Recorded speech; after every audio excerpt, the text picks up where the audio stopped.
in public. I might strike out on all three within minutes. We'll point and make funny faces if you do. Me too.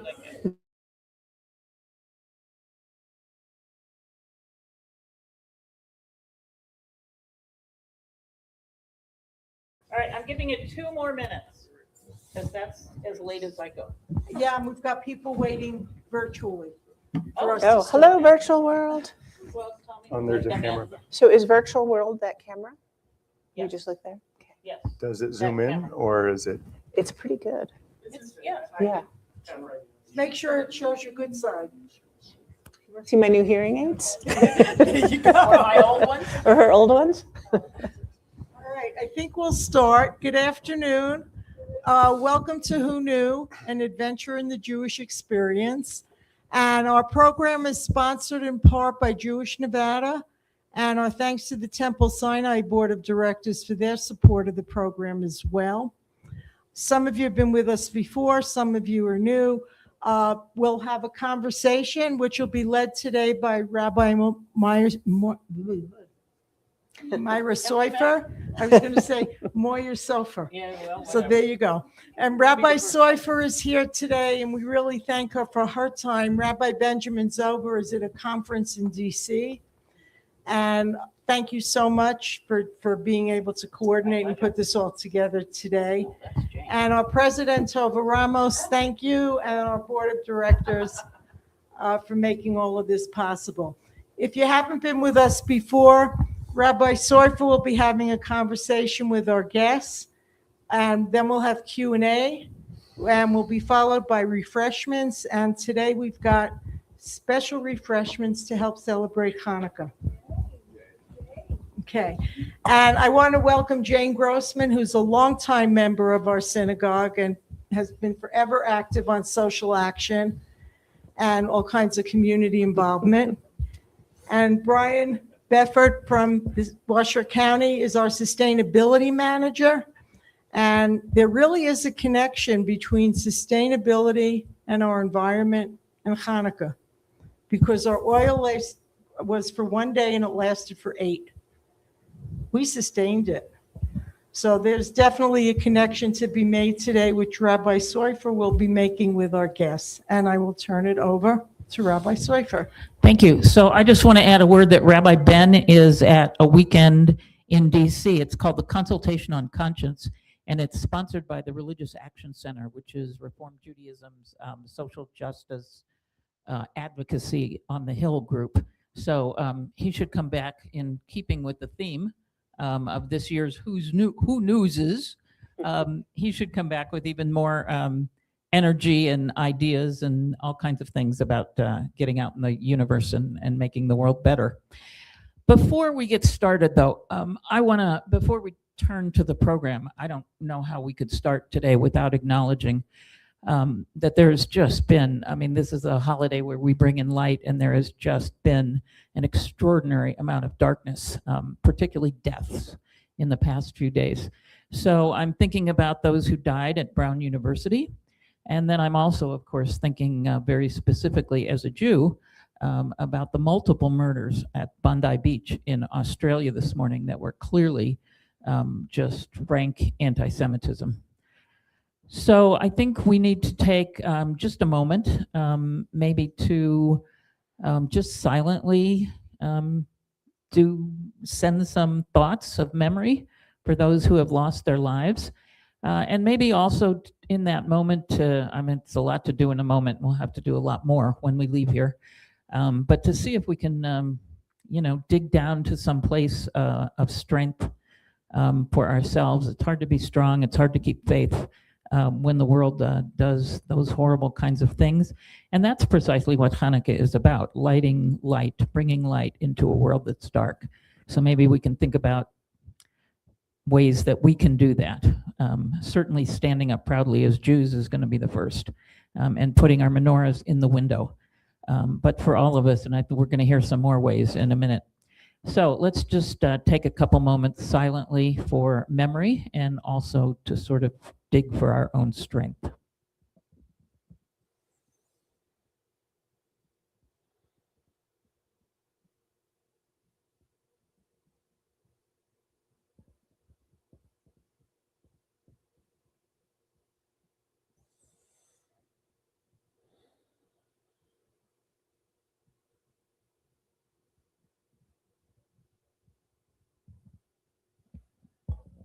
And we pray especially for the departed ones and their families and friends. It's going to be a really miserable day for a lot of people. All right, we're going to turn from that and do what we, there was somebody online this morning that said, you know, this isn't the first time this has happened to us in our history. So we do what Jews do. We get back in the fray, and we're going to talk about bringing light into the world. I want to just add a couple things to what Jill said. Of course, a welcome to everyone, and turn around and wave to the people who are online, because I always like them to feel like we know they're there, and we're glad they're there. And I want to thank Tommy Seidel, who's back there and who's doing all the tech for us. Of course, always Mike Stombaugh, who gets everything out that happens at the synagogue. Jill, who has been the organizer of this program and is our, what's your events coordinator? Yeah, okay, she's our events coordinator. After, I should note, having gotten our library back in gear and off the ground, and now she's moved on to this larger task. And of course, our speakers, participants, Brian and Jane, and who's the Latkes responsible person? Should we? Who's the Latka? Latkes? And my neighbor, Lisa. Okay, well, Yes. Jane and Lisa 3 for the hours of Latkes. latke cooking. Yay. So I think today may be a smidge different than how these have gone in the past, just a smidge. I'm going to turn it over in a few minutes to Jill, to Jane and to Brian. And I am going to ask them to tell us about themselves. And then we've got some presentations that specifically speak to the issue of the environment, which is the connection that we are making here rightfully with Hanukkah. And then there will be times for question and answer. So just hold on.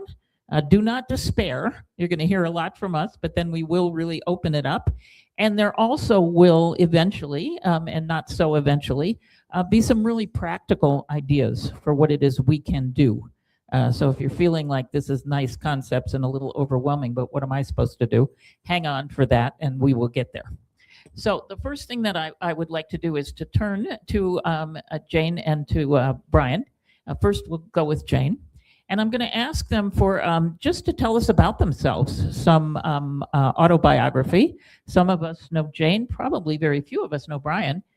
So we want to hear who they are, and as a piece of who you are, why it is that social action and particularly issues of the environment really matter to you. So Jane, take it away. Tell us about you. Okay, so I will focus on my environmental past. So when I was in college, I would have dreamed of having your job. That was where I was heading. And I worked in the environmental field for about 12, 13 years, primarily in recycling, starting at UC Berkeley and getting their first campus recycling program going with a cohort of friends, and then City and County of San Francisco, and then the East Bay Conservation Corps. And then I went into the very difficult area of trying to get people out of their cars and to stop being SOVs, not SOBs, single occupant vehicle drivers. And it was a really fun gig, and we tried to, California had a rule for about 2 or 3 years. If you had 100 or more employees, you had to have a transportation program to get carpooling and work at home and things like that going. And so we did a training, and it was very fun. And we'd always ask people, okay, who came home from vacation and found out you're the transportation coordinator? Because it was daunting to think, how am I going to reduce our single occupant drivers when they had a particular goal? And then there was a change of administration, so that went out the window, and I became a management consultant and moved out of the environmental field. But in college, I had the wonderful opportunity to study with a man named Miles Horton. And Miles was the founder of the Highlander School. And the Highlander School is where Rosa Parks and other civil rights workers learned civil action and civil disobedience, and where Rosa Parks got her instruction on sitting on the bus and all the work that they did in the 60s. And so we asked Miles, who at the time was 80 with twinkly blue eyes and just this amazing man. And I said, Miles, how do you get people to care? And he looks at me and he says, well, why do you care? And that question has really driven my adult life. And I really think about, well, why do I care? And I went back to two, well, maybe three things from my youth. One was I grew up in the drought in California, and I was very lucky to have a teacher that really cared about it and inculcated in us, save water, save water. So if I'm ever at your house and you're doing dishes and you let the water run, I will turn it off. And I know it's rude and I can't help myself. I sit there and I go, Jane, don't do it, don't do it, don't do it. And I'm like, oh, I cannot do it. So I will turn the water off. I will just ask for forgiveness for that right away. And then the second thing I thought about was Girl Scouts. So I was a Girl Scout through high school, and I had the coolest Girl Scout troop. And we did community service, but more important, well, that was important, but what molded me was backpacking and doing litter cleanups and working with disabled children and really getting that service ethic. So for any parents or grandparents, if you want to create environmentalists, get them in the woods early, because it just creates that love and you want to protect the environment. So that's really my message. I think I'll stop there. Okay, so where'd you grow up in California? Born in New Jersey. No, that's By not California. a luck of the draw, my dad went to med school when I was 3, and my mom said, if you're going back to school and we have 4 kids, I want to go somewhere warm. So we got to go to Los Altos. He went to Stanford, and I grew up in Los Altos, and then made my way to Berkeley, like Barbara. We're both Berkeley alums, and then finally back to Reno. Cool, so the university was in Berkeley. Yeah, University of Berkeley, UC Berkeley, California. cool. And how long have you been a Sinai member? Gail, can you help me? Since 40 minus 10. What's 40 minus 10? 30. Okay. You're the PhD in math, right? Right. Okay. 10-ish years, 10-ish years. Yes. And am I right or wrong? That was it a social action piece that brought you to Sinai? Yes and no. Gail brought me to Sinai for the first time. And then I found out about the social action work here, and that's really been my main channel in participating, is through all the great social action work that we've done over the 10, 15 years, including political work and environmental work, and the most fun is playing bingo with the ladies at our place, which Mary organizes. That's my for favorite us. too. Yeah. Just for all the work you've done. Thank you. And hobbies. What do you do when you're not? Well, you're retired now, yeah. Yes. So Well, life's a hobby. life's a hobby, political work's a hobby, trying to figure out how to manage anti-Semitism and Jew hatred is a new hobby, not one I asked for, but one that the universe is bringing to me. And then kayaking, hiking, cross-country skiing, all those good things. And if you could only eat one food for the rest of your life. Latkes. Latkes. Okay, well, you're in the right place. Good. All right, so if you want to know more things about Jane, you'll have to ask her later. I'm going to turn it to Brian, and I want to say before I do turn it to Brian, that he's going to hopefully tell us about your favorite food too, and things about you, because we don't know you and would love to know you better. And then also what he does for the county, which is the real tie into this.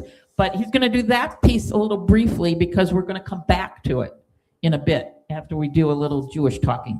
So, Brian, you're up. Hello, everyone. Thank you for the warm reception and beautiful opportunity to be here today. My name is Brian Beffort. I was born here in Reno, Nevada. I am a casino brat.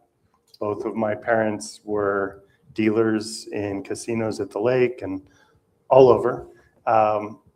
And pretty quickly, Dad split, and Mom said, I have a kid to raise.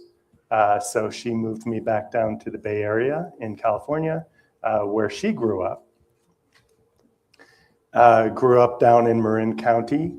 Really lucky to have been there. Single child of a single mother, latchkey kid. I spent a lot of time alone, a lot of time running around in the hills, climbing trees, up on the headlands, Mount Tam. That's where I fell in love with nature. Mom took me backpacking, fell in love with the fish swimming through my legs, and it was just wonderful. Moved back here in well, up to North Shore of Lake Tahoe. In the late 90s, I got my degree in journalism. I was managing a magazine. I got the job as the outdoors reporter for the Reno Gazette-Journal. Ended up moving down here in 2000 and have been here ever since. What inspired me, I don't know. I'm super blessed to be in this position. I didn't know, this position didn't exist 15 years ago, let alone when I was younger. I just remember telling a friend in college, I want to be part of the revolution. And I don't think I was not revolution writ large, not violence, shoot 'em up revolution. I am as pacifist as they come. With a journalism degree, I thought, oh, this is great. I can write articles about the environment and everyone will read them and they'll realize that I'm right and they'll change their ways and the world will become a better place. The problem with journalism is as soon as you put that article down, it's gone and you have to keep publishing, you have to keep coming back to stories. Working for Gannett Newspapers, Inc. was not, which owns the Reno Gazette-Journal, was not super rewarding. Pretty quickly, I jumped ship and began working for environmental nonprofits, mainly Friends of Nevada Wilderness. Gail, I think that's where we met. Maybe. Yeah, lots of overlap over the years. And I think there were moments, I helped build their stewardship program. And I think some of the defining moments for me were being on stewardship trips when people would accomplish something. And then at the end of the day, be just to watch the joy in their expressions when they said, wow, I accomplished something. I made a difference today. And it was really, really inspiring to see people so inspired. And here I am now. I've been with the county for 3 years. #DreamJob. The difference between now I work for the government and I'm an implementer. Before that, I was a nonprofit advocate. And so I used to spend a lot of time outside of buildings, waving signs, saying, please, decision makers, make that decision. And now I get to help make the decision, but then implement. So it's really an honor. And you'll see some details soon about what that is. Cool. Your official title? I'm Sustainability Manager for Washoe County. And that was brand new with you, right? I mean, you're the first. They created the position in 2022, and they hired me as the first sustainability manager in 23. Wow. So I'm closing in on 3 years. Cool. Excellent. And so are there other hobbies that you have, or do you have time for them? That second part's probably closer. Oh. I don't have a lot of time, but I love being outdoors. I love camping, biking, hiking, running, kayaking, skiing. Spend a lot of time with my dog in the hills. Love photography, love writing, good literature, good food, good friends, laughter, music. Okay. And if you had to do one of those foods for the rest of your life, do not say latkes. Somewhere between peanut butter and jelly sandwiches and pizza. All right, we need a peanut butter and jelly pizza. Yeah. Might exist. Yeah, it sounds really awful, doesn't it? So I want to, before we turn back to Brian, and he's going to really give us all kinds of facts and do this, and here's what goes on, and just amazing stuff. I want to say a few words about a couple Jewish concepts. We could be here and we could do all kinds of Jewish values and teachings that really play into that really demand of us what we're going to be hearing about this afternoon. But I want to just pick out two for you and just lift them up before we go on. So the first one, I'm pretty sure everybody has heard of Tikkun Olam. And Tikkun Olam literally means, Tikkun is repair and Olam is the world. So it literally means to repair the world. And we use it kind of as this broad term for anything that you're out there doing that's a social action, social justice, good thing to be doing in the world, which is good. That's right. But I want to offer you, this is the Rabbi Myra Seufer very simple-minded image of Tikkun Olam, because I find lots of times, these nice involved abstract concepts. I need simple. So here's my simple. When I think about the world, I get, in my head, I have this picture of like a globe, but, and there's like wire kinds of a frame, that make the globe. You with me? Okay, I don't have a lot of spatial perception either. And across the globe is strung or pulled a cloth. And that cloth has got, the oceans and the continents and all that stuff, and now it looks like a real globe.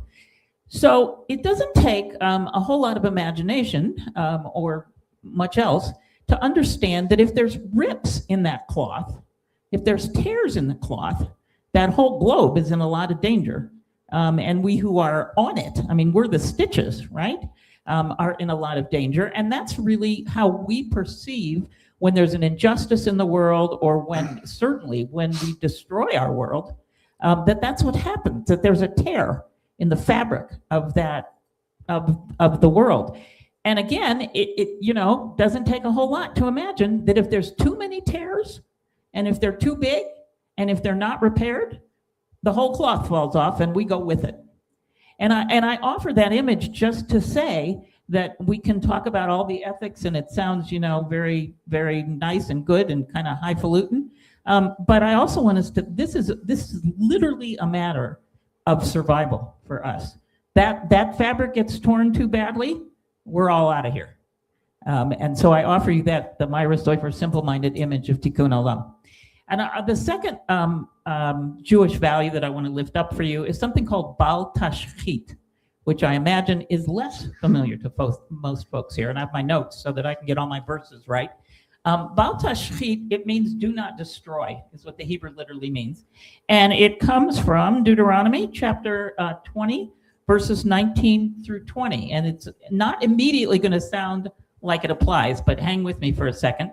In those verses, we are told that when the Israelites are obviously being told that when they go to war against a city and they have to besiege it and then they capture it, what they can't do is destroy the trees. And particularly what they can't do is destroy the fruit-bearing trees. Now, why might you destroy the trees? Well, to make siege battlements and whatever kinds of things you need when you're waging a war, but you can't do it, and the fruit-bearing trees particularly. And so on the surface, that sounds like, okay, don't mess with the fruit, right? You don't want to mess with food and stuff. And so in the Bible, that's a kind of a limited kind of a sounding concept. But the rabbis do with it what our rabbis always do, which is to say, blow it up big and make it apply to a lot of other things. And eventually, the rabbis teach us the concept of Bal Tashchit to include all kinds of senseless damage or waste. And it's kind of like if in the middle of a war you're not supposed to do that, then how much the more so when you're not, when you're just living your life in the world and you can't even claim that kind of stress. And so the Talmud talks about Bal Tashchit. You don't waste lamp oil, very appropriate to Hanukkah. Not ripping up clothing when it's perfectly good clothing, not chopping up perfectly good furniture for firewood, and even to the killing of animals, which I'm going to get back to in a minute. There is one commentator who says it is the practice of very righteous people not to waste anything, even a grain of mustard. So again, if in the war you're not supposed to waste, certainly not when we're not under that kind of stress. And Talmud even goes so far as to state that one who tears his clothes or breaks his vessels or scatters his money in anger, I think that's a way of saying gratuitously, there's no good reason, should be considered like an idol worshiper. So waste is considered idolatry, which is a pretty heavy statement coming from Judaism. So this law gets applied in modern contexts, as you could imagine, to wasting food. for instance, just one for instance. It's a principle that the Jewish ecology movement has obviously lifted up very strongly.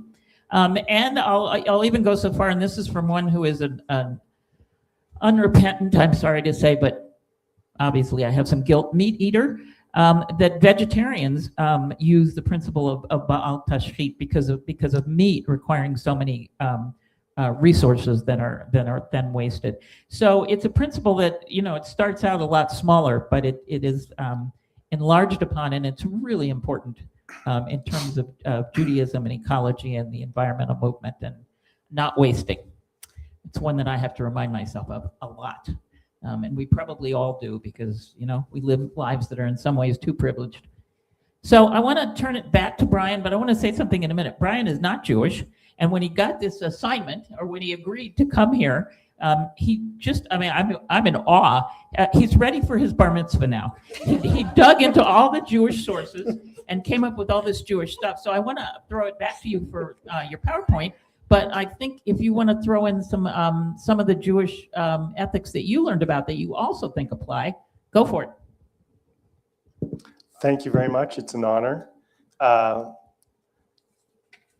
I will say that in this task for sustainability here in the modern world, we have all of the technology, we have the money, we have best practices. They exist. Whatever problem you want to solve, there's a policy for it. There is a technology for it. And we have enough wealth on this planet to pay for whatever we need. What we need is political will. And another way of saying that is what we need is a spiritual awakening. And so I can't think of a better place to discuss that than with you here today. All of us are smarter than any one of us, and I'm looking forward to learning.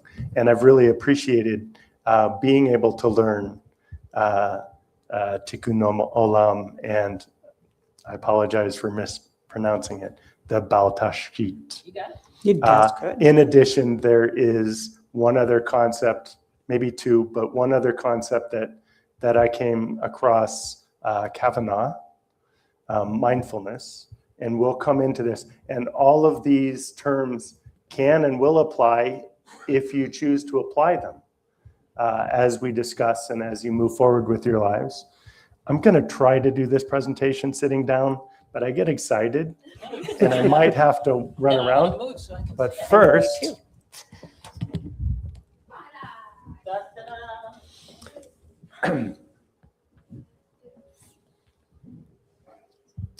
so this, in this presentation, okay, so I will stand. In this presentation, there are going to be a lot of words. Some of them are very small. This presentation will be available after. I'm sorry, I organized my thoughts on the screen, and so this is, anyway, moving forward. So as I mentioned, Washoe County adopted their goal of net zero greenhouse gas emissions by 2050 in the year 2022. They hired me in 2023.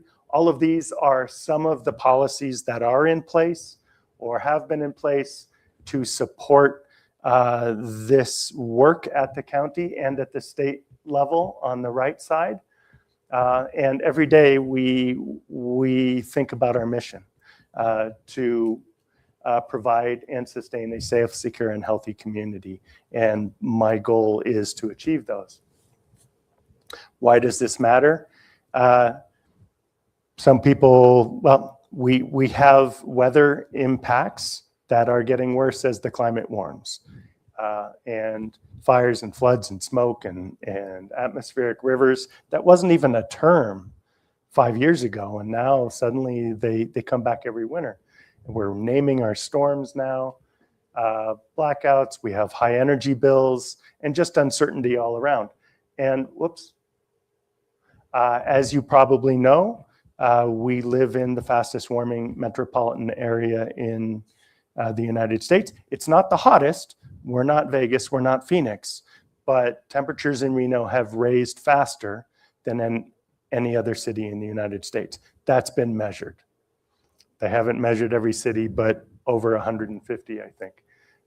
And so what do we do about that? And when these things happen, your local governments and your local agencies are on the front lines of responding, fighting the fires, addressing the floods, cooling centers, evacuation centers, all of the things that we need to do to address the challenges and help the people who need that help.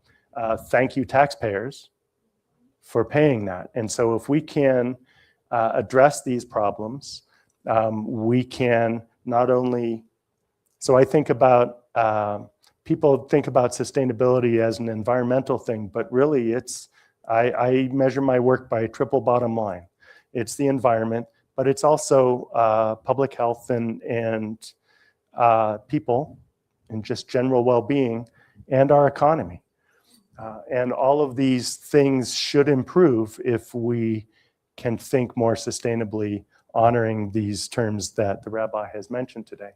So in March, our Board of County Commissioners adopted a climate action plan that for both county operations and community-wide.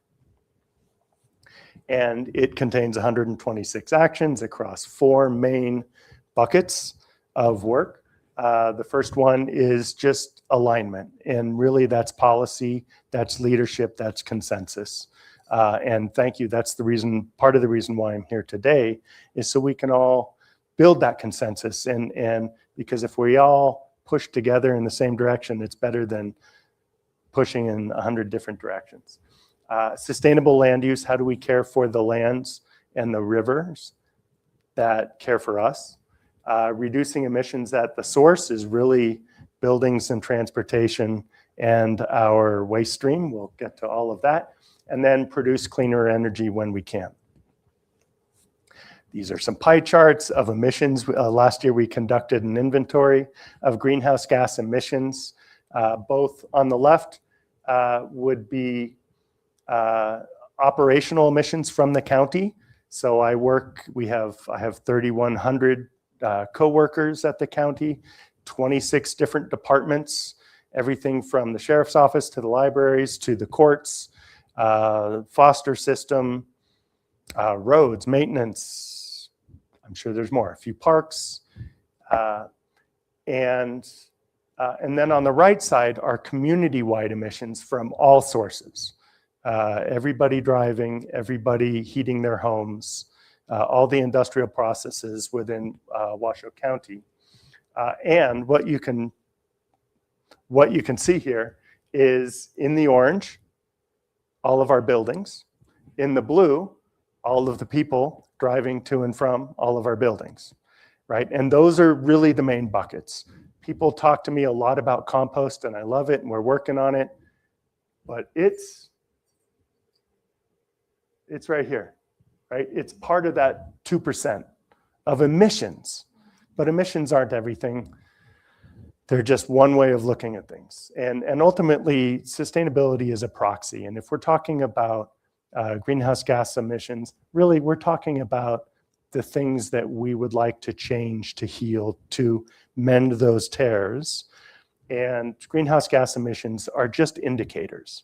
They're poisonous indicators, but they're indicators. There are other things we can talk about too. In all of this, there's a cost that is imposed on society from these things. There is a website you can go to. I'm going to share a few websites and things along the way, and I have a list of all of them at the end, and I will share that with all of you afterwards. So if you're curious about researching the social cost of carbon, there's a website for that. And boy, you could read the research that supports what they say. Social cost of carbon is somewhere around $230 a ton. Metric ton of carbon equivalent gases, because there's more than carbon dioxide, there's methane, there's refrigerants and other things like that.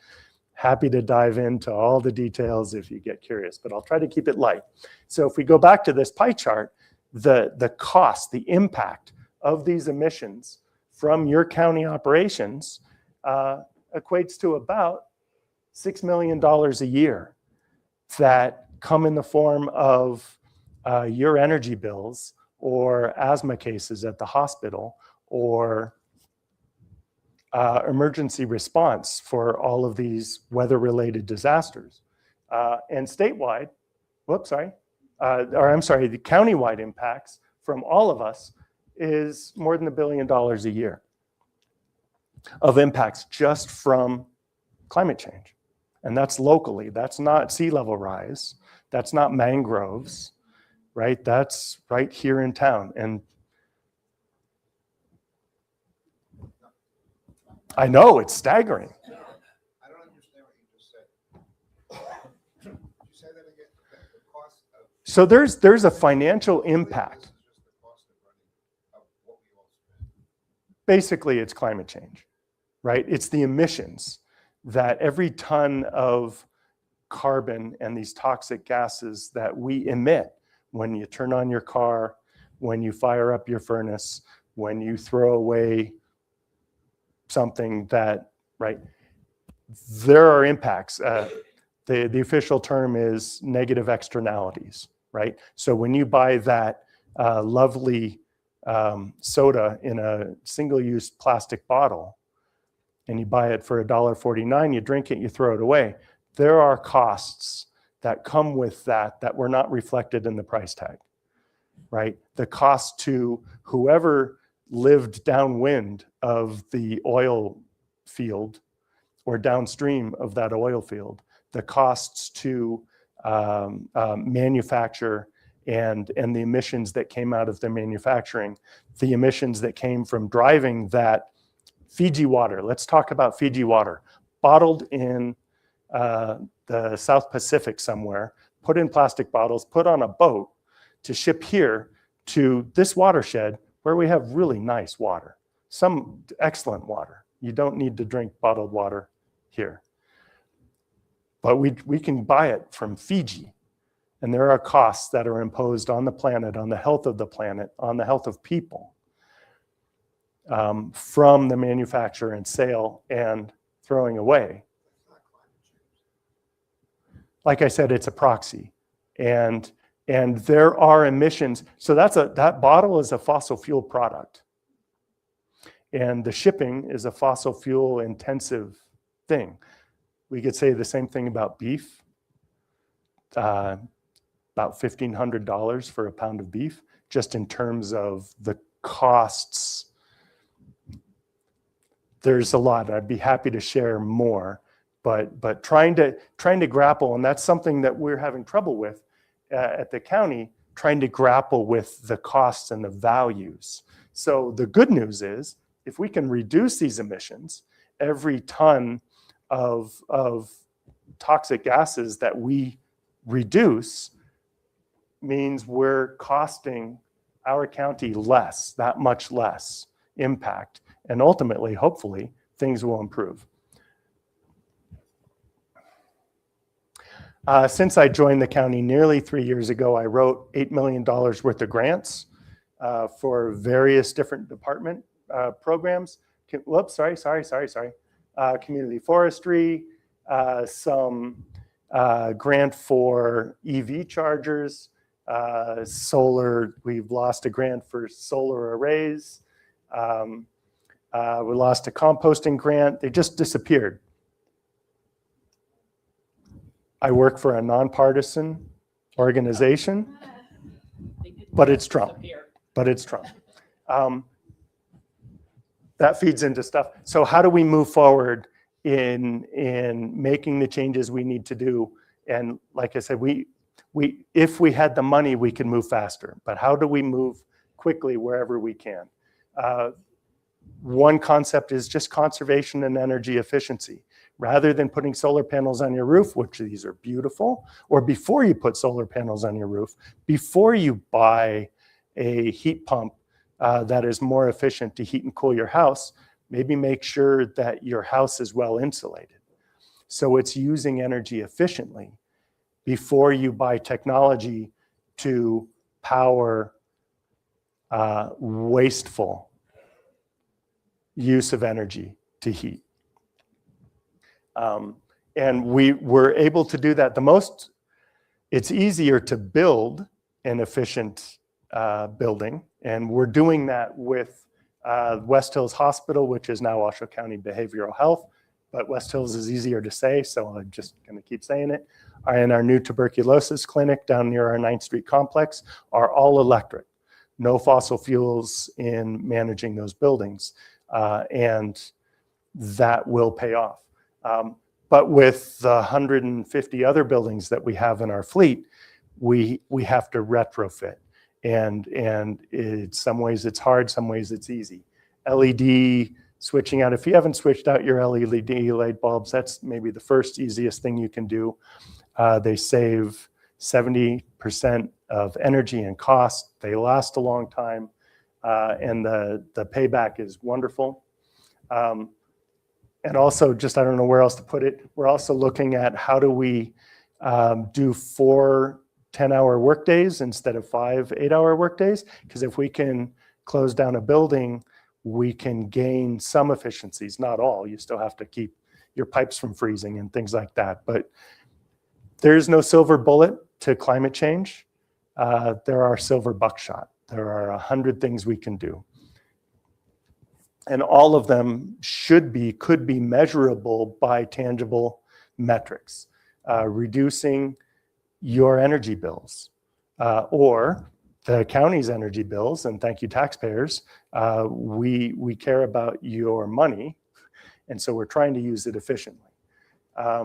Improving the air quality for people who, especially who live downwind of our freeway, downwind of our big buildings. How can we bring jobs and improve our economy here? And how do we lower temperatures? Like I said, triple bottom line benefits. How do we improve costs? How do we help people? And how do we help the environment? The colors on this map are the result of a citizen science heat mapping project that took place in August of 2024. We worked with DRI, UNR, National Ocean and Atmospheric Laboratories, other consultants, Reno, Sparks, RTC, and a bunch of volunteers. Some of you may have helped, where we had teams of 20 teams of 2 volunteers each driving set routes through the Truckee Meadows with temperature sensors sitting out of their cars at 7 a.m., 3 p.m., 7 p.m. and measuring the ambient temperature on a single day in August. And the colors you see are the actual readings that came from that citizen science project. And then following up on that, last spring, our legislature passed AB 96 that requires Clark County and Washoe County to include heat mitigation in our in the county master plans. And so now we have actual data that we can use to direct our interventions. And maybe they're increasing the insulation in buildings in the hottest parts of town, or installing shade, or maybe it's planting trees. And I'll get to trees in a second. These are some, oh, that's right. Also maps. I love maps, and I love getting our mapping team excited. So we have this mapping data. All of those little circles are schools. So we know which schools are in the hottest parts of town. We also have a tree layer, a tree canopy, satellite data that could see the trees, and we've got them on layers. We know where the hottest parts of town, where the pavement is, where the trees are, where the hot heat is, and other indicators, demographics, working with folks on trying to get a handle on mapping the asthma cases in this valley, and where do the emergency room asthma visits happen, and where do those people live? Flood and fire risk, where are the buildings, right? So we know what buildings are where and maybe how they need to be addressed. And I'm meeting with our planning team in January to discuss this with the heat. And so they can, when we update our development code, we can maybe create some policies that create better, more efficient buildings that are suited for the heat in that area. Lots of partners, lots of great conversations, really love having this data. I mentioned trees. We wrote that grant, we lost that grant. Fastest warming city in the United States. Trees are not the only way to address that, but they are the best and one of the best, and they check so many boxes. They clean the air, they control floodwater, they create places for people to gather, they improve property values, lots of good things happening. Lost that funding, and so I have stepped away from my role, kind of, sort of, working with private donors, Jane, thank you, to establish a charitable fund at the Community Foundation of Northern Nevada. And the fund is designed to be as inclusive as possible, to invest in nature-based solutions. And I'm hoping we can raise $1 million, and I'm gonna go to that fund with a proposal and say, I'd like a community forestry program with the staff and the trucks, and a workforce development program from the affected communities, and lots of trees. And we want to not just plant trees, but we want to grow them, right? So we need to be able to have a system in place that educates the community to take care of the trees that we plant. But maybe we want to have some incentive programs to switch out lawn equipment from those noisy leaf blowers to electric ones. Or maybe we want to support low-income housing with weatherization programs or heat pump programs. And maybe we want to invest in some single-use, getting rid of single-use restaurantware, and maybe investing in some compost pilot projects. So this fund is now available at the Community Foundation. And if you're so inspired during this holiday giving season, it is available. You can find it, Washoe Sustainability Fund. Now I'm just going to go through a few examples of projects at the county that we're working on, just as examples of some of the things we're trying to do. Have you ever been down to the Big Yellow Library? Maybe Gail has, it's your neighborhood. So that window on the left, that big tall wall of glass, well, when the sun gets low, especially in the summer, that room bakes. And as a result, they have to turn on the air conditioner. The librarians called me and said, is there anything we can do? And we got a quote for some just window film that cut down the light, cut down the heat gain from that. That went in last fall, and I just tracked, sorry, I did this in September and I haven't done the rest, but you'll see these are emissions from fossil fuels and from the electricity that we use. And looking at between 2024 and 2025, the emissions from the library went down by more than 5%.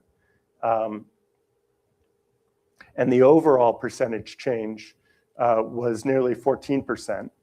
The costs for the energy to heat and cool the building also went down by nearly 18%. And so it was almost an $11,000 project. And it looks like we haven't even seen a year of data yet, but it looks like it'll pay for itself in 2 years. And looking at the impact of social cost of carbon, we're going to remove $1,000 of impacts to the community from the impact of those emissions, just with this one project each year. Additionally, we're all moving from fossil fuel vehicles to electric vehicles or battery backup systems at our homes. And lithium, the wonderful thing about lithium is it is infinitely recyclable. So that everything that you have in your home that is rechargeable, please never throw it away. Take it to this bin. So we have a partnership with UNR Tech Hub and Redwood Materials for these smart recycling bins. So when your earbuds wear out, or your blinky tennis shoes, those ones that you wear for the holidays, I know, or your laptop, whatever it is, your phones, When those age out, please put them in the bin. They're known to catch fires. You see the occasional headline about the dumpster or the garbage truck or the landfill that catches on fire. These have heat sensors in them, and they have fire suppressing technology. This is patented. That little patent pending is out of date. They received their patent, and it will put out any fire that starts inside of it. And so we're bringing these. They're building 20 of them. 10 will be in public buildings in the county. Looking forward to that. And the more we can recycle, the less we have to mine. And if we're not mining, we're not causing those impacts on indigenous communities, on wildlife, on water aquifers, on so many other things. Working with Nevada Energy to bring some solar covered parking to our 9th Street complex. They're going to break ground in January. I don't know where my fellow employees are going to park while this is all being built. The thriving metropolis of Gerlach, 100 miles north of here, has a goal to be energy independent. And they're also the gateway to Burning Man Festival. And we knew that was happening. So how do you pay for solar panels on your community center? Let's crowdsource it. So we printed up a bunch of signs with QR codes. And as 70,000 people were driving through town and back out of town, we received more than $20,000 in donations. We have some other grant money. And so the Gerlach Public Works Supervisor is putting out a contract bid to build a solar panel microgrid for the community center up there. Really excited about that. And also recently, just last week, our council adopted National Renewable Energy Lab, which is now National Lab of the Rockies, because apparently renewable energy is not a good name anymore for our federal government. We received a community microgrid assistance project. We're going out to bid for a $300,000 contract to build a larger solar microgrid for these 50 acres west of Gerlach that the town owns. And hopefully it will be, if we max out the panels, it will be more energy than the town needs. And hopefully they'll be able to sell it and pay for things like ambulances or other things like that. So we're pretty excited about that. Now we're getting to some things that you can do. And thank you, Rabbi Myra, for sharing these links. This is one of them.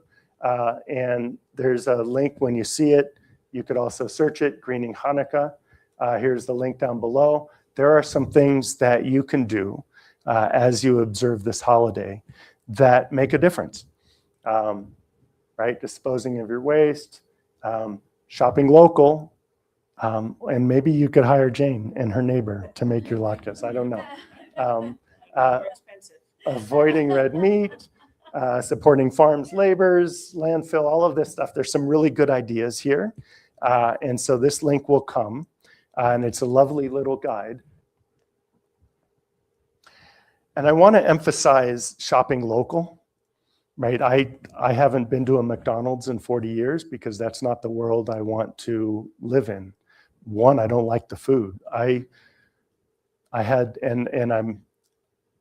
don't always seek out red meat, but there was a food truck last week, NOLA sliders. They made these lovely little, oh my God, it was so good. And when I bought that slider, I paid cash, but that's the next slide. But I supported a local family, and they're working hard to do their best, their dream. And to me, that's more important than supporting McDonald's or Walmart, all of that. And when I bought that slider, I paid cash. This is not part of the climate action plan. This is Brian's personal little pet peeve. But when I'm shopping local at a local restaurant or at a local shop, I pay cash, because when you use your card, 3.5% of that transaction goes to investors for Visa or MasterCard. And just let's play that out. So you spend $100, with a card somewhere in town buying anything, something. And whoever you bought it from, they only got $96.50 out of that transaction. So next thing you know, they spend that, and there's a 3.5% transaction fee, and there's only $93. By the time 50 different transactions have left or have transpired, there's less than $20 of that original $100 that was spent in your community. And every time we use a card, and it's amazingly convenient, I have multiple ones in my pocket. I will use one again soon in the future, but I try hard to pay cash with local restaurants, things like that, because that dollar is going to stay in people's pockets. It's going to stay locally, and it's not going to get transacted. Some people, activists, talk about extractive economies. This is an extractive policy. We haven't even talked about late fees or interest fees or anything like that on these. And the one thing is, I'm lucky that I can afford to pay cash. There are some people that don't have cash in the bank, and they have to live on debt. And every time they transact, that money goes to other people, probably don't live locally. And that's how economic inequality happens, one way, and that's how billionaires are born or made. So anyway, Brian's rant on cash. This is a slide that's complicated, and I'm sorry, there's a lot going on, and there's actually two slides here. So on the left, there's a great list. You're looking for things they can do. How do I make a difference in climate change? And there's a list of 19 different things that you can do. At the top, go car free, fly less, use your home renewable energy to power your home, go vegan, switch to an EV. All the way down at the very bottom is composting. So those are all things ranked by their impact that individuals can do to make a difference in the world. To me, it's investing in the world that I want to see, right? And on the other side, there's another topic that came up, and it came out of that Greening Hanukkah guide that I shared a few slides ago. Brit Hazon.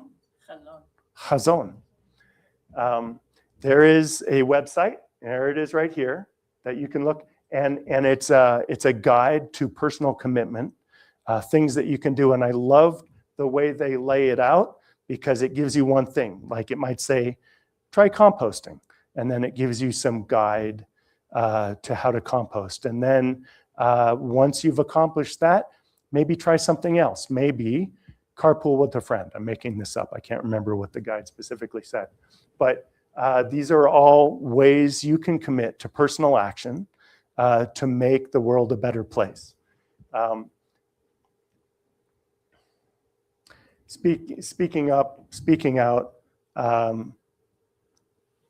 there's a climate scientist, Catherine Hayhoe, who says that maybe the most important thing we can do to fight climate change is just speak to each other and speak to our neighbors. And you don't have to say, I believe climate change in this, and start a partisan political argument, but you can say, wow, I'm really worried about these storms we're feeling. I'm worried about the heat. Boy, have you heard it's getting hotter? What do you think about EVs? I hear they're cheaper in the long run and they don't pollute. And just starting conversations with the real world living that we all experience from this. And going back to this other side, 19 climate-friendly choices, they're all individual choices. And the one thing that you don't see in there is systemic change. You don't see, well, maybe we could pass laws that outlaw single-use plastic bottles. Maybe we could pass laws that put a price on carbon and get us ramping down from fossil fuels to more sustainable energy sources. And we need that systemic change. And people will argue, is it individual action? Is it systemic change? And the answer is both, right? The individual actions drive policies, and those policies support individual actions. And so I included a quote from Bill McKibben. Does everyone know Bill McKibben, founder of 350.org, founder of Third Act, very prominent climate spokesperson, we'll say. Someone asked him once, what can I do? I'm just one person. How do I make a difference? And his answer was, don't be an individual. And here we are as a group, right? As a community, and that's how you can make it happen. And the activism with the Women's March, and we need more people to run for office, and we need people to challenge decision makers, challenge the systems of authority to do better. And with all of this, we need to be mindful, right? There's a lot to do. Everything, right? You can point at almost everything and you can say, oh my God, these chairs, when we throw them away, that's foam in there and the metals and the landfill and there's toxics, right? There's so many choices. It gets overwhelming. But the good news is we're learning and we're becoming more aware, and we can be mindful. And this climate scientist I mentioned, Catherine Hayhoe, she said we live in the age of choice.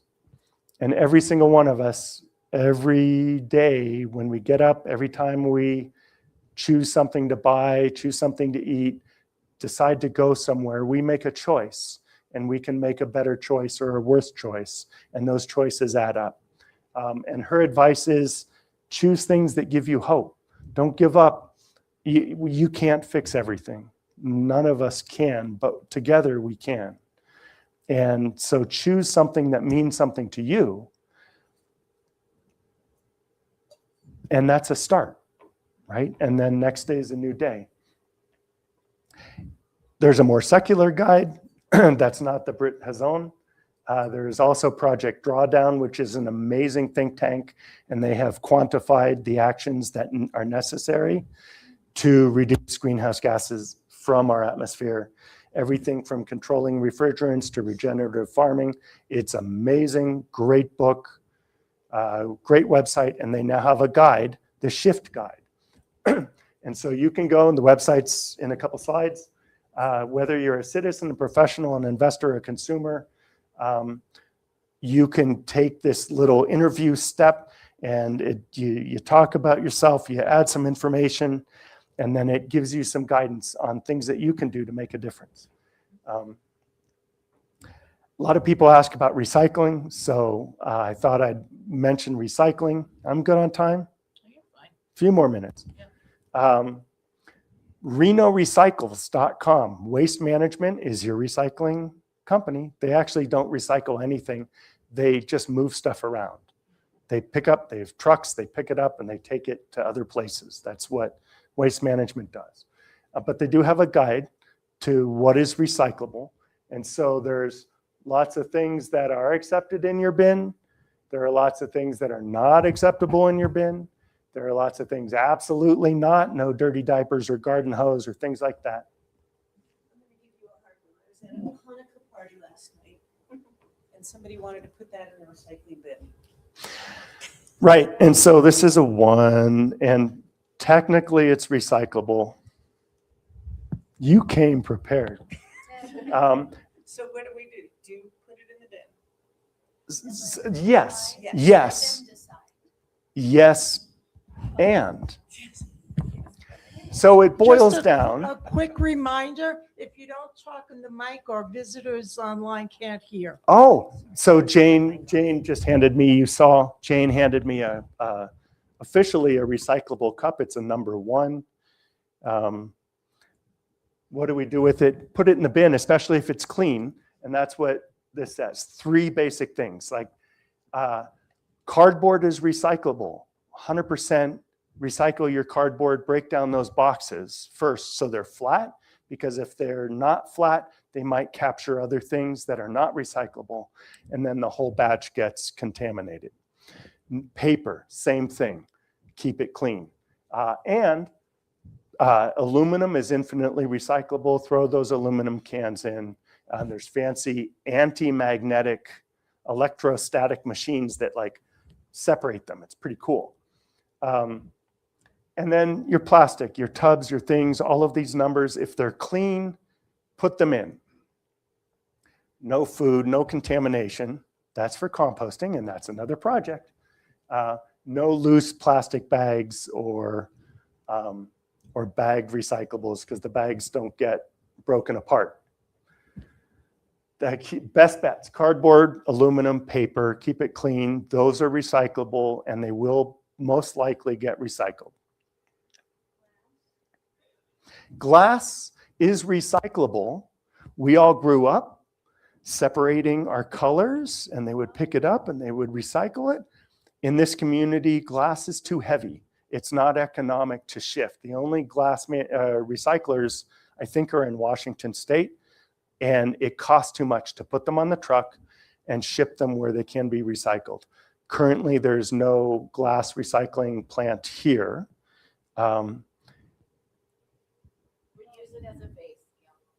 But we use it, you could use it, right?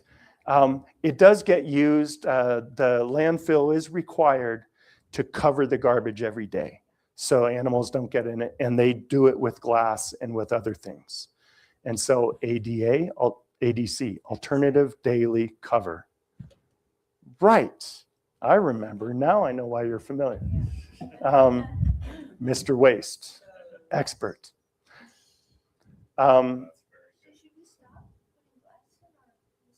No, throw it in. They need it for alternative daily cover, right? It's mandated by law to cover. Now I'm afraid of everything I'm going to say because I mean. So ultimately, and I just learned this the other day, 72% of the plastics that Waste Management collects, well, okay, so they go to a MRF, a material recycling facility, sorting facility here in town. They get put on trucks. They get sent, driven, diesel trucks, driven over to Sacramento, where there's a bigger plant. Everything gets separated, and then it gets sold to various manufacturers. If there's no, okay, I just learned that 72% of that plastic that Waste Management collects ends up going on boats to other countries. Do they make any money from it? Oh, those countries might make money, but let's talk about Yeah, but then the health impacts of trying to melt down plastic, right? Or the e-waste. That's a whole other topic I haven't even talked about. Like, there's a lot of toxic downstream impacts from the waste that we create. And so I guess ultimately I would say, yes, maybe it's recyclable. And some of those, the ones or the twos or the threes may be recyclable. And maybe some of that does get recycled. But plastic in general is toxic from source to the landfill. It's a fossil fuel byproduct. The same people that make plastic bottles are the same people that are pulling oil out. They're the same manufacturers. Cancer Alley is there for a reason. And a lot of it is oil refineries and plastic manufacturers. And so what I would say is, when you can, please try to avoid it. And maybe it's recyclable, but by lumping all of these chemistries together, and we buy so much recyclable plastic, but how much recycled plastic do you see in your life that you buy? There's the occasional bench. There's the occasional container. I think we produce far more than we actually recycle. And is it ultimately recyclable? Or is it downcyclable? You can turn these cups into a bench or something like that, but then when that bench is done, can you turn it into something new? I'm not sure. Ultimately, I think it ends up in the landfill and it becomes fossil fuel. I'm getting close, I promise. I'm not trying to scare you all with bad news, though. There is great news, right? Like, there was a paragraph below that I'm not going to remember, but in 23 and 24, renewable energy with solar and wind are setting records. And worldwide, solar is winning, EV are winning. This is a chart showing the levelized cost of energy. And you'll see at the bottom, wind and solar are the cheapest. Like, you can't compete with any other type of technology. Wind and solar are the cheapest energy, and they're only going to get cheaper. Yes, we have a conversation going with policy, but the economics are ruling, right? That ultimately this energy transition is going to happen. And no, we don't have all the answers, but we have a lot. And everyday innovation brings us more. And we're on our way to a cleaner energy future. And like ultimately, thinking about do not destroy, repair the world, tikkun olam, we need to find a circular economy, right? Where the outputs become inputs and things get recycled. Compost is a perfect example. What we throw away, if we process it right, it becomes nutrition for the next generation of food. And that's ultimately the goal of where we want to be with this industrial society. And luckily, we have an example of that in our world economies. We have an example of a beautifully, perfectly circular economy. Can anyone share that example?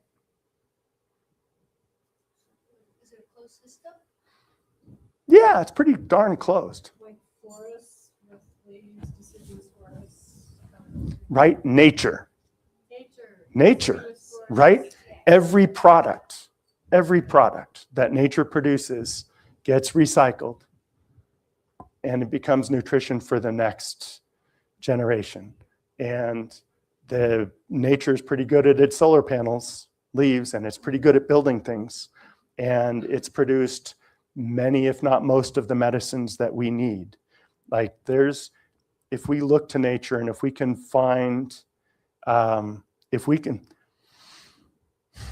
I believe that the day we solve the environmental crisis is the day that we solve our human crisis, because they're just different iterations of the same challenges.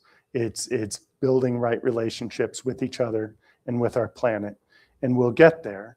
And this is where I find my inspiration, not only spiritually but also technically. We can get there. And so, currently we live in a system that finds wealth in destruction, and we need to learn to do things differently. And yes, when you realize that under capitalism, a forest has no value until it's cut down, you begin to understand the challenges we face. There are some guidance here, but ultimately try to think upstream, especially if you're about to buy some plastic. Is there something else you can do? Can you bring your own cup? Can you buy from material? I buy wool socks and wool underwear now instead of the polyester, and they don't last as long, but right, it's what we're trying to do. And ultimately, like I said, it's that concept of kavana. It's mindfulness. It's just thinking about who we are and what kind of world we want to invest in with our actions, with our purchases, with our interactions with each other. And these are some of the links that I'll be happy to share afterwards. It's some of the links that I created. And then these are the links that Rabbi Myra shared. And that slide about greening Hanukkah is the first link at the top. And Adama is, boy, there's a lot. There's so much you could spend days diving into this. And I think that's it. Yes. Thank you. Wow. Okay, so we're going to open it up for questions and answers. And Jill's got the mic so that our people online can hear. And let's do it. One quick thing. If you are a Sinai member, I have your email. And if, Brian, you send me that list at the end, I can send it to everybody. Beautiful. Okay? And if you're not a Sinai member, just give me your email before you leave. And Tommy, if there's anyone online who wants them, wants the links, I can email them as well. Okay? So that's a question we don't have to ask. Just make sure I got your email. And Tommy, if people online have any questions, maybe you could raise your hand and read them out. Yeah, you mentioned the importance of trees with controlling temperature. How do you balance that with the use of water, which is another, of course, declining resource, especially what we're looking at this winter? But so how is the balance? How does that, weigh out? Right. So I will confess that it is not something that I have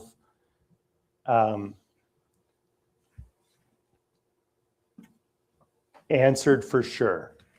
My flippant, off the cuff answer is if we have enough money to grow alfalfa in this state and ship it out to other people, if we have enough money to water the golf courses that we have in this state, and for all of the other municipal uses and all of the other wasteful uses, then we have enough money to talk about trees. And I don't know if it applies locally, and this is true especially in the Amazon, forests create rain. And if you cut down those forests, the rain goes away. And maybe the earth knows how to do this. And maybe if we plant more trees, maybe we'll have more water. And that's demonstrable elsewhere. I don't know. And that's way above my expertise, but I'm willing to have that conversation publicly. If we have water for data centers, we can have water for trees. And that's my response. Where the conversation goes from there depends on how much water we have. I don't know. And we have a forester here. I might have a couple answers to that. Number one, you can plant native trees. Number two, Devine, can you say what you used to do when you were working? well, my background's in horticulture, but I work for the park system and I work for the university grounds department too. I'm an arborist, among other things. But trees will actually save water. Like the understory of trees will not require as much water. So if you plant a tree in your lawn's not going to require as much water. It's very much it's kind of a misnomer and a misconception that trees basically use more water than you could afford. The benefits from planting trees are shown in every single city. Every city that has trees and right-of-ways and parkways and along, around streets and in parking lots shows that the benefits are so much greater for heat loss.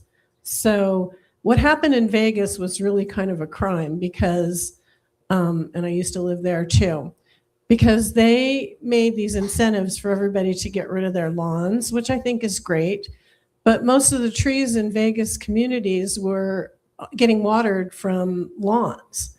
And so as soon as the people started putting rocks in their lawns, which has happened in Reno as well, their trees died. And so now there's no shade. So it's the snowball effect. So there's lots of choices and lots of reasons why trees are the answer to everything in life. Davine, thank you. I would love to follow up and learn more. I want to download your brain if I may. I knew you when you worked for the RGJ, and you were a great outdoor writer. So it went before Friends. Anyway, here's a little thing. I don't think it was on your list. Jane and I live fairly close to each other, and sometimes we call each other and say, "Can I do your grocery shopping?" And then we don't have any. There's only one trip all the way into town or something like that. It's little, but we do that for our neighbors too. Carpooling. When we Yeah. And if everybody did that, we would have, like, I didn't even touch transportation because it's a thorny issue. Vehicle miles traveled. We just need to reduce those. Mhm. And thank you. Oh, thank you. Question, do you know, we're talking about electric power and powering that way. Do you know how are we sourced? How is the Reno area sourced for electric power? What are the places that comes from, and what's the source of the electric power? Thank you. Yes, so everyone in Reno receives their electricity from NV Energy, and they produce electricity a variety of ways. Right now, about 58% of that power is generated by fossil fuels, by natural gas plants. But every year, at least until this year, every year they were building more and more solar panels, and the share of electricity from renewable energy was growing. And I think because of what I showed you, the cost of solar electricity is only going to go down. And we may have a temporary pause on that at the federal level. And a president who is returning favors to his fossil fuel investors, but you can't argue with those economics. And so I think that percentage is only going to get better. And so part of the strategy is let's electrify everything. And then, and so you don't have fossil fuels. And then we will ultimately get more of our electricity from renewable energy.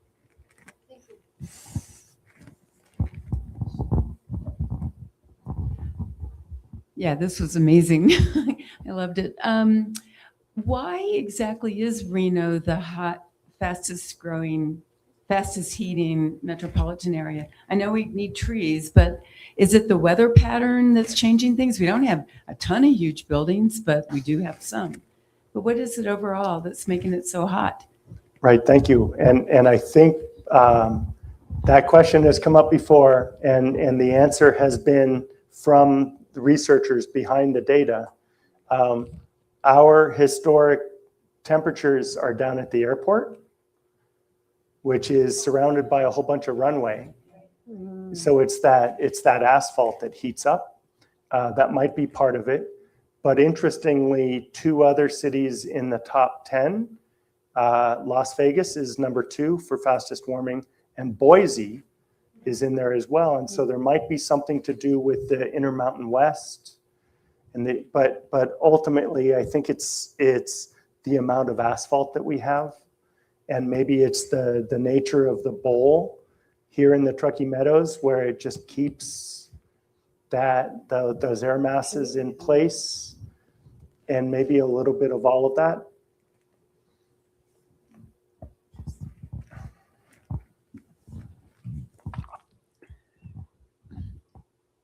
I would love to clone both of you. Geez, we need, at least 100 more of people just like you to reach out and to educate other folks.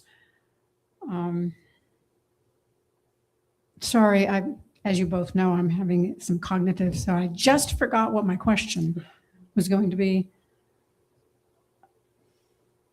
I got it. She'll come back. I'd like And we'll be to there. Mike, if you think. also clone Patricia. Maybe a lot of you don't know. She took on Amadei a couple. What year did you run against him? 2020. So talk about stepping up for something impossibly hard.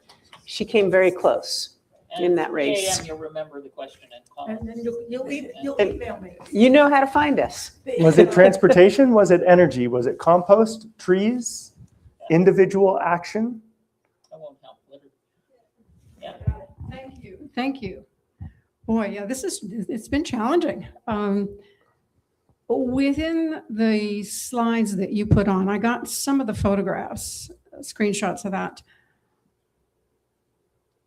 Is there one particular area that you know of where I can direct people, including myself, to access sources for, let's say, I know I had reached out to you a while back in regards to heat pumps. And if you knew of someone within our area who's getting proficient at installing heat pumps. I've had other folks reach out to me asking me, do you know where I could potentially get some estimates for XYZ? Do you know someone who has access to a list to where I can then start passing that Great on? question. That is a great question. And we have a lovely, wonderful local organization called the Nevada Clean Energy Fund. And they were created by legislation to be the state's green bank. And so they take public and private investment and they direct it to solar projects, weatherization projects for low-income housing, and other things like that. And they have a list of approved contractors that they have vetted for a process to reduce the amount of scams that come to people that they've approved contractors. And so that might be the first place I would go. Nevada Clean Energy Fund, NSEF, they're here in Reno. But there are also, that's for local contractors and things like that. And there's still a challenge. I haven't talked about, like, we're trying to transition our buildings from fossil fuel boilers to heat pumps, and there's hardware and software challenges because those buildings were designed for boilers, not for heat pumps. And so it's hard to retrofit the whole thing. We also have a skill set challenge in that our facilities technicians know how to adjust the pressure on these plumbing-based boilers. But for a heat pump, you need a laptop and software and analytics, and it's a skill set challenge for all of us. And so there are a lot of installers that are still learning, right? And contractors. And so you might hear a contractor say, oh, no, those things don't work. But they do, they just haven't tried to figure out how. But there's more and more information online. And a friend of mine, Brian Stewart, started a company, Electrify Now. And every month he puts on a webinar about heat pumps, about solar, about geothermal, and brings in excellent speakers. And used to be the VP of Nike and decided to transition, really great guy. I'm gonna Electrify Now. Mm-hmm. I have another question, Yes, yes. Brian.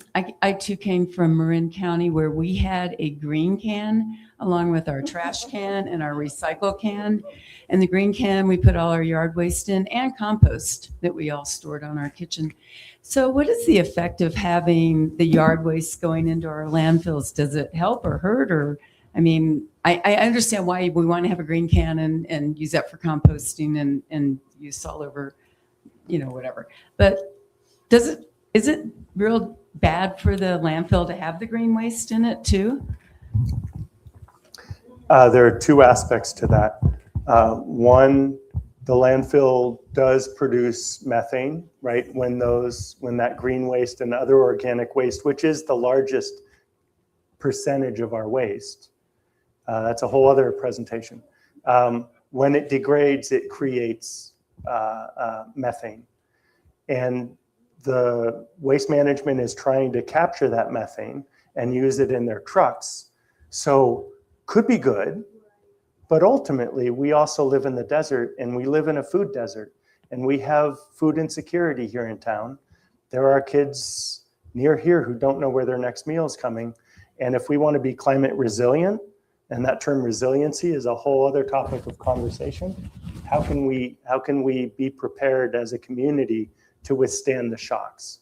And if those trucks don't arrive with more food, we have 3 days of food here in the valley. We need more. We need more gardens. We need more local food, and we need more soil to do that.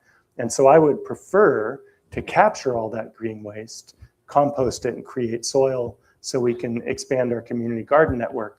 And we're working on it. And I have contractors who are helping me. And I told them last week, I want to be able to start telling people.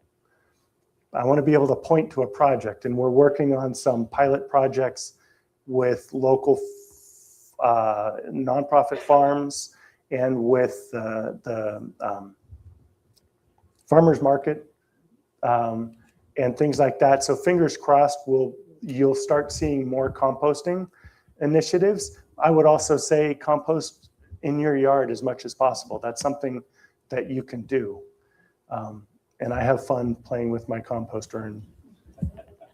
And I have a Lomi, which is a countertop composter. And I don't know if it's a net gain with the energy because you have to put electricity to make it go. But you stick your stuff in and the next morning you have beautiful dirt. It's amazing. But you have to mix it in 1 to 10, but it's pretty fun. Jeff's got a question. What efforts are you and others making to educate young people, kids in school at all levels, up to and including the university, since they'll be the ones who'll be making the decisions going forward about green energy and such?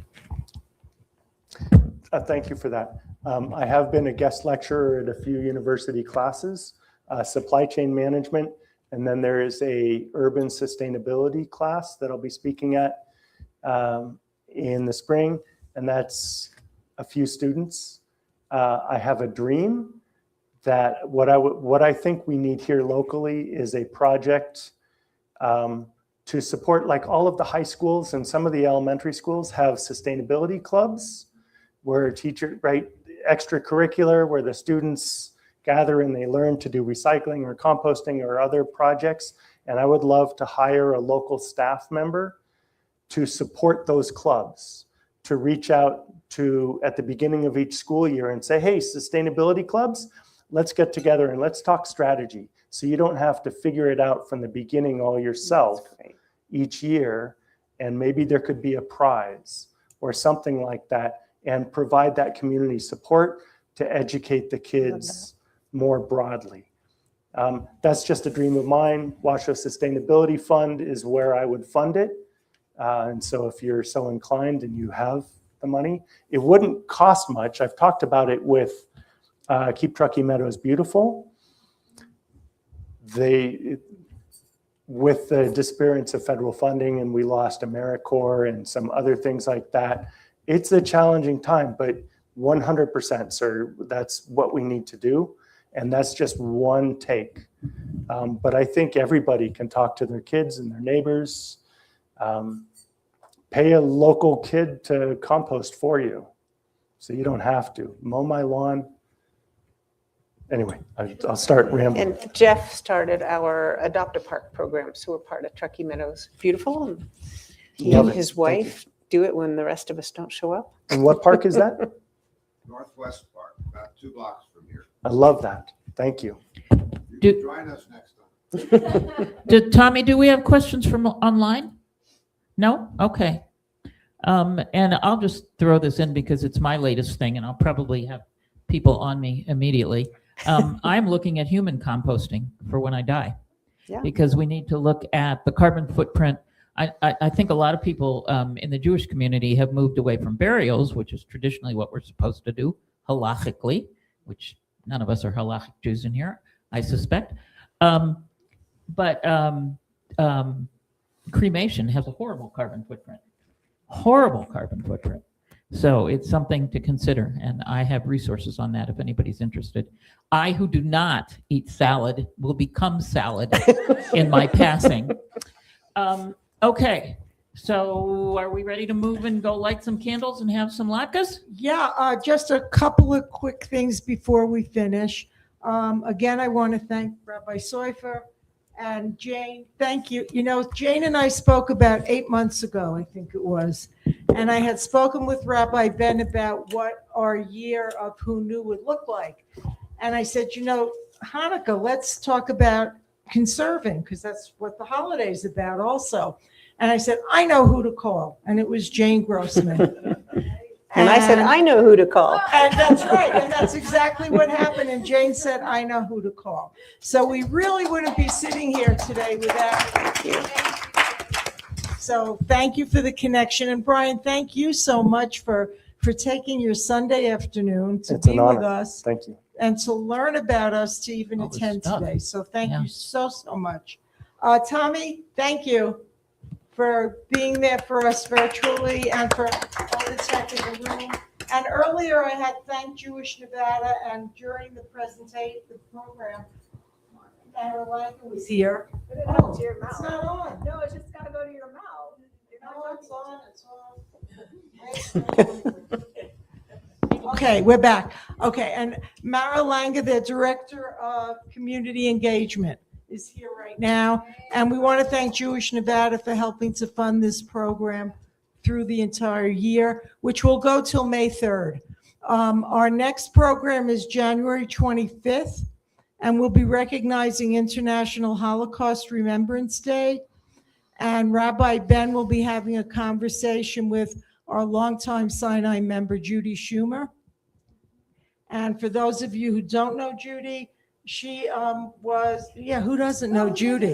Is there anyone who doesn't know Judy? Judy was one of the chairs of the Governor's Council on Holocaust Education. So we'll be doing that. It's always Sunday afternoons, 1 to 3, and that'll be January 25th. And lastly, join us for refreshments. And tonight at sundown is the first night of Hanukkah. But we're gonna up the season. We're gonna light some candles. There you will light candles and enjoy latkes, courtesy of Jane. Couple Thank you so much. And there's a downtown Hanukkah lighting with Chabad, I think 4, Mara? 4:30. 4:30? 4:30. Yep. So I hope you have, Jill, you are amazing. Thank you so much Yes, for she putting these is. programs together and your dedication to this synagogue and to the education of our community through these programs. I think it's incredible. Thank you to all of you for being here. Sorry, I popped in a little bit late. I was at Temple Emmanuel for their annual meeting. If y'all want to know how it went, I'm happy to share it was successful. But I just want to say, first of all, I've been interviewed on radio, on TV the last week, and we do, as of tomorrow morning, God willing, we will have our live site that is jewishnevada.org/Hanukkah to tell you where all the candle lightings are throughout the week. And talking about International Holocaust Remembrance Day, Jewish Nevada has a full calendar coming up, so stay tuned to jewishnevada.org/Northern Nevada because we already have the date for our film festival, we have the date for Milk and Honey, and we are doing something in partnership with the Governor's Advisory Council acknowledging International Holocaust Remembrance Day on January 28th. More information to come, but we have a guest speaker, an amazing guest speaker. So thank you all. I really appreciate being able Thanks, to plug. Mara. Happy Hanukkah. Happy Hanukkah. Yes, sir.